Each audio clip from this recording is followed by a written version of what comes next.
A mí me había pedido Pedro que comentara hoy un caso clínico de urgencia quirúrgica, y eso es lo que voy a hacer. Soy el doctor Daniel Gutiérrez, cirujano general, trabajo en la posta central. Primero, el caso que les voy a presentar a continuación es un caso real, y lo vamos a ir planteando a modo de historia, y durante la historia vamos a hacer preguntas para que sea interactivo, y que idealmente intentar de aportar con tips para su práctica futura. Es un paciente de 24 años de edad que no tiene antecedentes médicos, ni quirúrgicos, ni alergias, y solo en su hábito refiere tabaquismo activo y consumo ocasional de marihuana. Entonces, ¿cómo comienza la historia? La historia comienza con el paciente discutiendo en su domicilio con su esposa. Tienen una discusión bien compleja, y posteriormente el paciente se retira del domicilio y el cuñado le dispara por la espalda y le dispara justo en el hombro izquierdo. Entonces, por esto, el paciente llegó inicialmente al Hospital El Carmen por la herida de proyectil de arma de fuego en el hombro izquierdo. Esto se produjo aproximadamente a las 20:20 horas, y describen en el registro del otro hospital, que nos llegó a nosotros posteriormente, que ingresa el recuperador del GEC, y el examen se describe que llega un paciente vigil, cooperador, diaforético, con una frecuencia respiratoria de 27, o sea, taquipneico, taquicárdico, pero normotenso. Y de su examen físico solo destaca un murmullo pulmonar presente, levemente disminuido hacia la izquierda, y abdomen sin hallazgos que consignar. Entonces, es un paciente que llega, se presenta así al recuperador, y la primera pregunta sería esta: a partir de... Disculpe, a partir de estos datos, ¿cuál sería su sospecha diagnóstica? A, neumotórax a tensión. B, hemotórax Solo lo que estamos masivo. describiendo. Una C, C, D, lección de plexo ¿aló? braquial. Sí, doctor, yo lo escucho. Estoy leyendo Perfecto. las preguntas. D, taponamiento cardíaco. O E, lesión de grandes vasos. Tienen 10 segundos para contestar.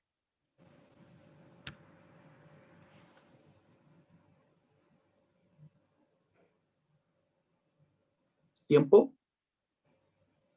Ya.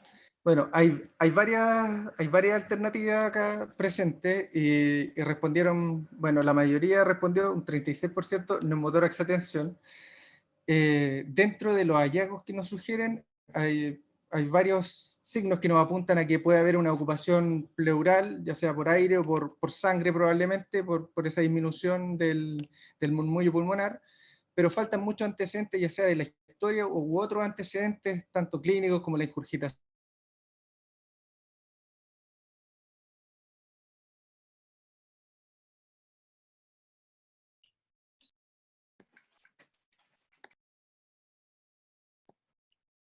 Se fue la señal, parece, ¿o no? Me parece que el profe se cayó. Me parece que también, pero sigue conectado. Cardíaca u otros signos que no Profesor, están consignados. Falta información. Profe, que se le cayó en la internet y no se escuchó lo que dijo. ¿Puedes Si repetirlo? pudiera repetirlo, por Segundo, favor. Daniel. Sí, perfecto. A partir de estos datos, entonces, el neumotórax a tensión y el hemotórax masivo podrían ser, por ejemplo, porque tenemos signos que nos apuntan a que hay una ocupación pleural, ya sea por aire o por sangre, pero dentro de todo vemos que son signos, síntomas y signos muy acotados, y que no está bien descrito en el registro, que falta mucha información, aparte de cómo estaban las yugulares, de cómo estaba la ocultación cardíaca u otros signos que son bien necesarios. Todo esto lo tenemos que tener en mente si nos llega un paciente así, pero por el momento no hay como una orientación específica. Tenemos que trabajar, eso sí, mentalmente, como nos dice la ATLS, a ver la revisión primaria, lo que puede matar al paciente en las primeras horas. Así que todas podrían ser en estos momentos, por eso nos falta un poco más de información. Entonces pasamos a la siguiente pregunta. Clínicamente, ¿cuál de los siguientes es un signo duro de lesión vascular? Hematoma moderado, hematoma expansivo. C, trayecto de lesión cercano a los vasos. D, déficit neurológico. E, pulso palpable pero disminuido.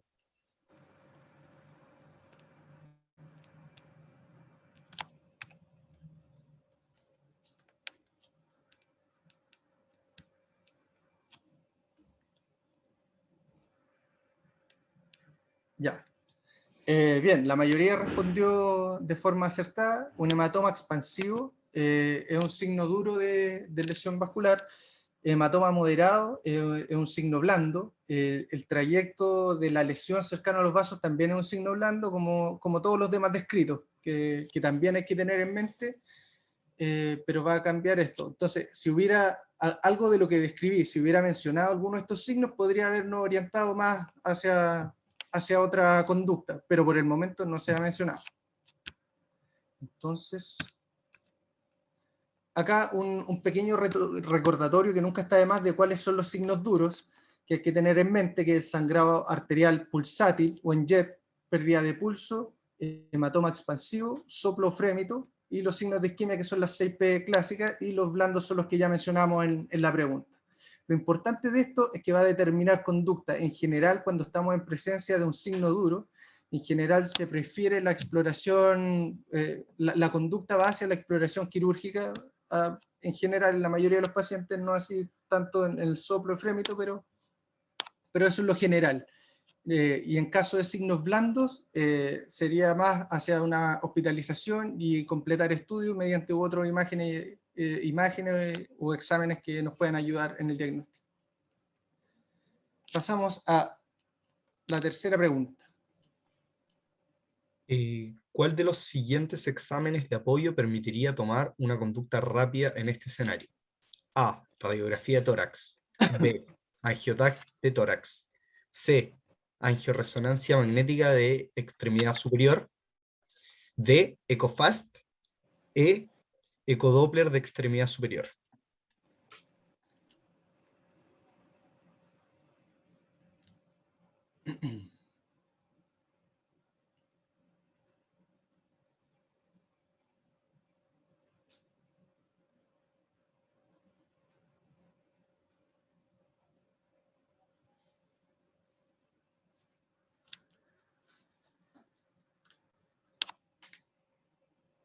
Ya.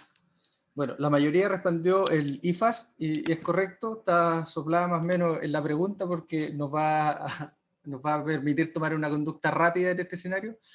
Entonces, justo en este escenario que llega este paciente que describía el recuperador, lo ideal sería tener un equipo de ecógrafo o idealmente un radiólogo que nos pueda apoyar con eso, pero nosotros tenemos que tener desarrolladas esas competencias. Entonces, iba a comentarle un poco brevemente sobre el IFAST. Primero partió el FAST, que es la evaluación ultrasonográfica focalizada en trauma. Estos son, voy a poner el puntero láser. Bueno, estos son los cuadrantes que se exploraban inicialmente, el cuadrante derecho, el cuadrante izquierdo, acá en el espleno renal y acá en el Morrison, la ventana subsifoidea y una ventana suprapúbica, que en general nos ayudan solamente a identificar líquido peritoneal.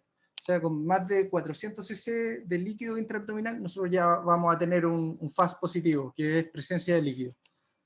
Y en los cuadrantes superior derecho e izquierdo podemos ver si es que hay o no contenido en la cavidad pleural. Posteriormente se agregó al FAST, la parte del IFAST, que es el FAST extendido hacia el pulmón, que lo que nos va a permitir ver es si existe o no neumotórax, que en este caso hubiera sido muy relevante. Entonces, esta es una imagen de los cuadrantes que se describen para la exploración torácica. En general, cuando estamos haciendo el protocolo de IFAST en el servicio de urgencia, utilizamos estos dos cuadrantes a nivel de la línea paraesternal, en ambos lados, el lado afectado obviamente, y la posición del transductor tiene que ser el longitudinal y la parte de la marca que va hacia la derecha va a estar hacia arriba, y lo que buscamos con esto es obtener esta imagen en el modo B del ecógrafo que tengan. Los radiólogos dicen que se parece a un murciélago, es que con harta imaginación esto se parece a un murciélago, a mi parecer, pero eso es lo que dicen ellos, que son los especialistas, en la cual vamos a ver una ventana entre las costillas y esta línea hiperecoica que se presenta acá va a demostrar la parte de la unión de las pleuras, y esto va a ver un signo clásico que es el sliding, que es el movimiento que se ve entre las pleuras. Si nosotros vemos una parte de movimiento con sliding y una parte que después de eso sigue sin nada de movimiento, está quieta, Ese es el punto P o punto pulmonar y traduce la presencia de neumotórax. Esto viendo en el modo B del ecógrafo. A veces cuando hay pacientes politraumatizados que tienen distorsión de la pared torácica, es más difícil ver este modo, así que les recomiendo familiarizarse con el modo M del ecógrafo. Entonces ustedes ubican la ventana, que es la misma ventana que había señalado previamente, y ponen el modo M, y va a tirar esta imagen, que es una imagen unidimensional, no como la anterior que es bidimensional, y tenemos la clásica orilla de playa, donde imagínense estas líneas como el mar y esto como la arena de la playa. Esto indica normalidad. Y cuando tenemos una imagen que es como la siguiente, como si continuara todo el mar, es la imagen en código de barra. Esto también traduce la presencia de neumotórax. Como les dije, en las partes en el tórax se busca idealmente con un transductor lineal, pero también puede ser con el convexo en el setting de urgencia. Y ahí vamos a ver el neumotórax, y si queremos ver si es que tiene o no un hemotórax o una ocupación pleural, lo vamos a buscar en los cuadrantes abdominales, en el ángulo. Entonces, bueno, eso sería lo ideal, pero en este caso, en el Hospital del Carmen, no se le hizo el IFAST, o al menos no estaba descrito en los registros que nos llegaron, pero sí se inició la reanimación con fluidos, y obviamente aplicaron todo lo que conocemos del manejo del trauma según el ATLS, viendo el ABCDE. Se administró terapia antibiótica empírica, profiláctica, BAT y analgesia. Y hubo una buena respuesta a los fluidos. Antes de la hora de ingreso ya el paciente estaba estable en sus signos vitales. Entonces se llevó al escáner y se le tomó un angiotac de tórax, de cuello y de extremidad superior izquierda, que era el lado del hombro lesionado. Ahora pasamos a la siguiente pregunta. Dada la localización anatómica, ¿qué estructuras podrían estar lesionadas? A, plexo braquial. B, arteria subclavia, arteria axilar. C, cintura escapular. D, órganos intratorácicos. E, todas las anteriores.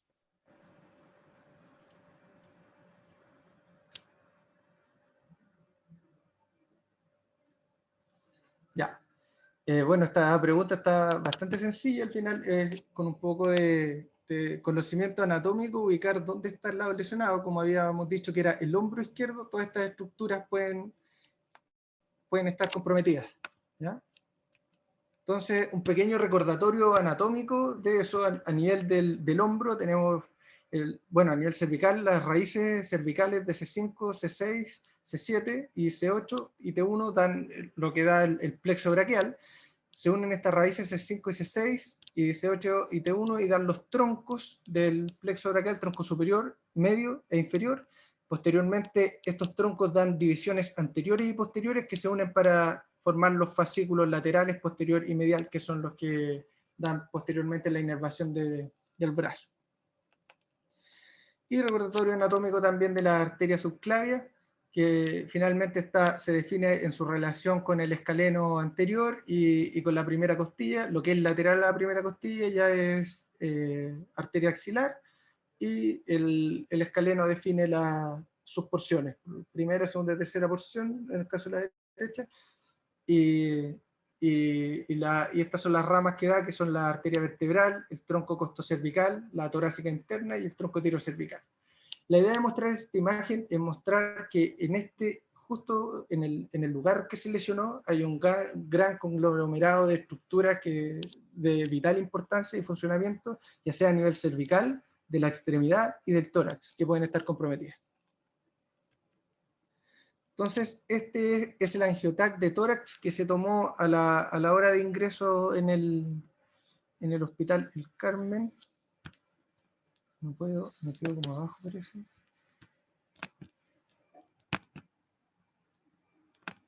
¿Qué sucede, profe? Ahí está. Ahí. Entonces, vamos siguiendo acá, como explicaron, las estructuras, pasamos atrás, ya pasamos la lesión. Acá, podemos ver acá la lesión, y acá la parte de la fuga de contraste con un extenso hematoma acá a nivel del hombro izquierdo.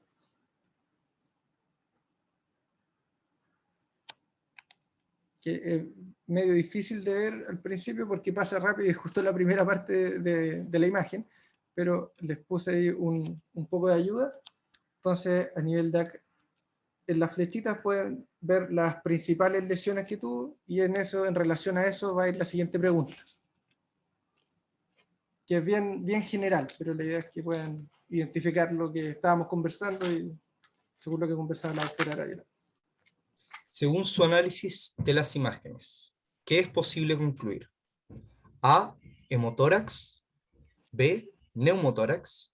C, lesión vascular. D, lesión ósea. E, C y D son correctas.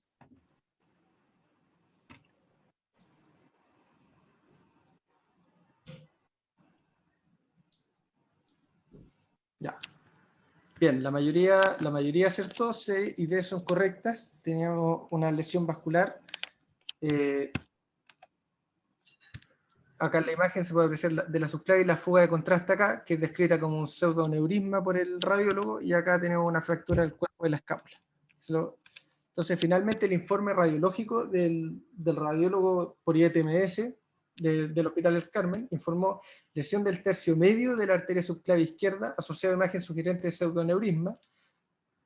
Como había conversado el doctor Campos, recordar que el pseudoneurisma no compromete las capas de la arteria, sino que es un flujo de sangre que está en relación con las estructuras vecinas de la arteria.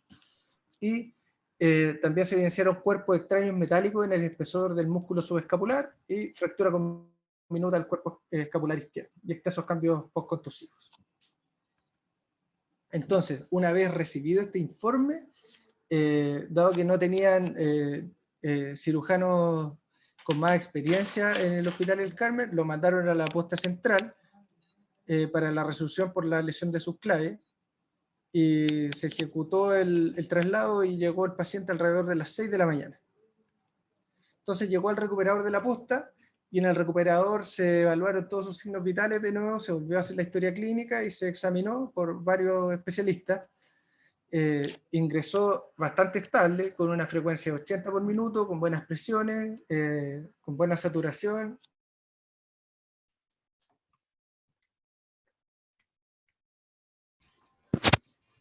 El Doctor, se volvió a caer. parece que se cayó. Así que Y esperemos. todos sus signos vitales estaban normales, Profesor. tenía buenos ruidos cardíacos. Profesor. Acá, ¿no? Sí, es que se volvió a caer el ¿cierto? sonido, así que si pudiera repetir esta diapositiva, la del diagrama, esa misma, por favor. ¿Esta? Ya. Sí. Llegó disculpen, no es que son problemas de conexión, estoy en el hospital. Entonces, llegó al recuperador y llegó con signos vitales estables, con buena frecuencia cardíaca, buenas presiones, saturando bien, con adecuada frecuencia respiratoria y temperatura. Se volvió a hacer el examen físico, se encontró hidratado, bien perfundido, con los ruidos cardíacos normales, un murmullo pulmonar también que estaba normal y simétrico. El abdomen estaba blando y sin signos de irritación peritoneal ni otros hallazgos, pero en la extremidad superior se constata impotencia funcional M3, hipoestesia del segundo, tercer, cuarto y quinto dedo, y pulsos distales presentes pero levemente disminuidos en relación a la extremidad superior derecha. En este contexto, tienen que recordar que nosotros ya teníamos el diagnóstico por imágenes que recibimos del Hospital del Carmen. El laboratorio estaba bastante aceptable, no tenía nada fuera de lo común, la coagulación estaba normal y la hemoglobina no había caído de forma significativa. Entonces, teniendo a este paciente estable, llegamos a la siguiente pregunta. Conducta. A. Evaluación por cirugía vascular dada estabilidad hemodinámica. B. Pleurostomía en recuperador y posteriormente pabellón. C. Cirugía de emergencia, reparación abierta. D. Cirugía de urgencia, reparación endovascular. E. Alta quirúrgica, manejo de fractura escapular por traumatólogo.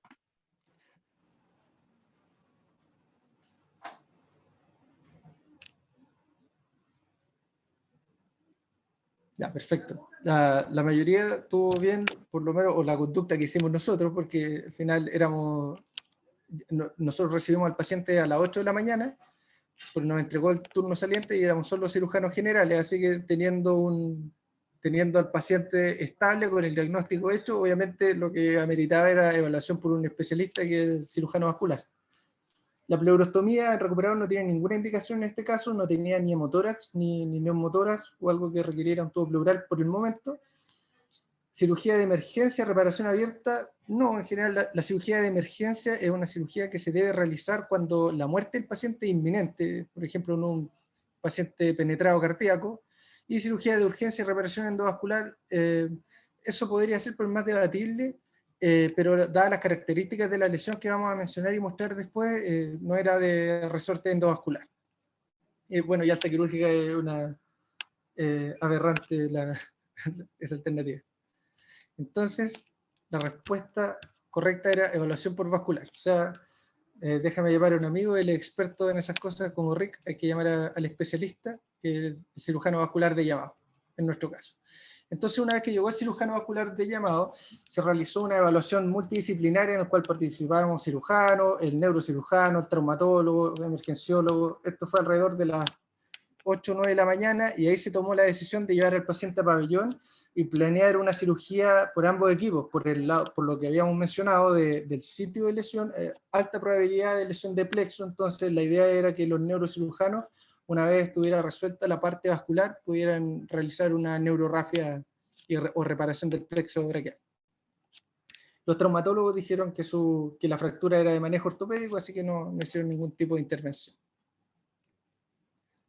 Entonces, esto es una pregunta más técnica y probablemente no tendrían por qué saberlo, pero hice más para comentarlo, como está el doctor Campos, el doctor Robles, para que comenten un poco después, posteriormente, de su experiencia o de los abordajes que utilizarían.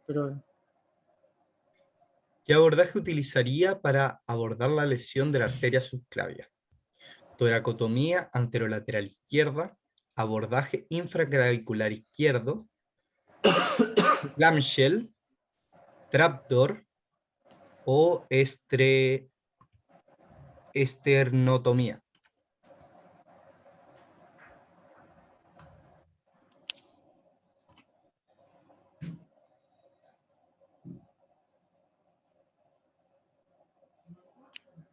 Bueno, la mayoría eligió un abordaje infraclavicular izquierdo, que fue exactamente lo que se hizo en este paciente. La toracotomía anterolateral izquierda no tiene mucha aplicación en este caso. El clamshell tampoco, porque en general es una toracotomía anterolateral que se extiende hacia el otro lado. Y bueno, voy a mostrar una imagen acá, mejor para explicar eso. Estas son las opciones que había mencionado, que son las opciones más clásicas, que estas son las opciones de toracotomía en trauma, por cualquier causa. Para nuestro caso, las más útiles serían una esternotomía, para una subclavia izquierda, o un trapdoor, que eso es lo que describe la literatura, pero una incisión bastante mórbida, que la incisión parte supraclavicular, sigue con el esternón, y después se hace la toracotomía alrededor del tercer o cuarto espacio intercostal, y se deja como un libro abierto. O lo otro es esternotomía en general para lesiones más proximales. Lo que se hizo en este caso fue el abordaje infraclavicular. También se puede hacer abordaje supraclavicular, y con o sin resección se puede resecar la clavícula para una mejor exposición, o liberar solo los ligamentos, ¿ya? Lo otro que se puede hacer es desinsertar a nivel del acromio clavicular y levantarla, que es más mórbido que seccionar. Entonces, esta es una imagen del abordaje infraclavicular. Bueno, en esta no se alcanza a ver bien, pero la subclavia tenía una lesión del 80% de la circunferencia. Nadie se explica cómo pudo contener tan bien el hombro del paciente, porque al final se había hecho el pseudoaneurisma y estaba ahí bien localizado. Tenía un hematoma extenso, eso sí, pero al menos estaba contenido, y por lo que ustedes vieron aguantó muchas horas el paciente. Acá se pueden ver entre clamps los cabos de la arteria subclavia, y posteriormente, como mencionaban los doctores previamente, se pueden utilizar ya sea injertos autólogos como venas del propio cuerpo, o injertos protésicos como que es un injerto de PTFE, que se utilizó para hacer la reparación vascular, y se suturó acá y se suturó acá para hacer un puente y mantener la permeabilidad de la arteria subclavia. Y lo que está marcado acá, mostrado con las pinzas, son fascículos del plexo braquial que está asociado. Esto de acá y esto de acá. Entonces, se reparó por cirugía vascular y posteriormente tomaron el microscopio, que hay un microscopio acá disponible, afortunadamente, y los neurocirujanos pudieron hacer la neurorrafia, tomaron un colgajo del nervio sural de la pierna y pudieron reparar e interponer esto, y hacer la reparación del plexo. El paciente tuvo una evolución favorable, con buena perfusión distal, leve edema y pulsos presentes simétricos. Esto desde el punto de vista vascular. El manejo ortopédico se realizó para la fractura de la escápula, pero evolucionó con anestesia de C6 a C8, una plegia en flexión del codo, flexotensión de los dedos y flexión cubital izquierda. O sea, tiene el brazo completamente pléjico todavía y actualmente está en manejo intensivo por fisiatría. El periodo de recuperación de estos pacientes es alrededor de 6 meses, hasta más incluso para que vuelva a recanalizar las vainas de mielina hacia distal desde proximal. Y la recuperación de la funcionalidad va siendo desde proximal hacia distal también.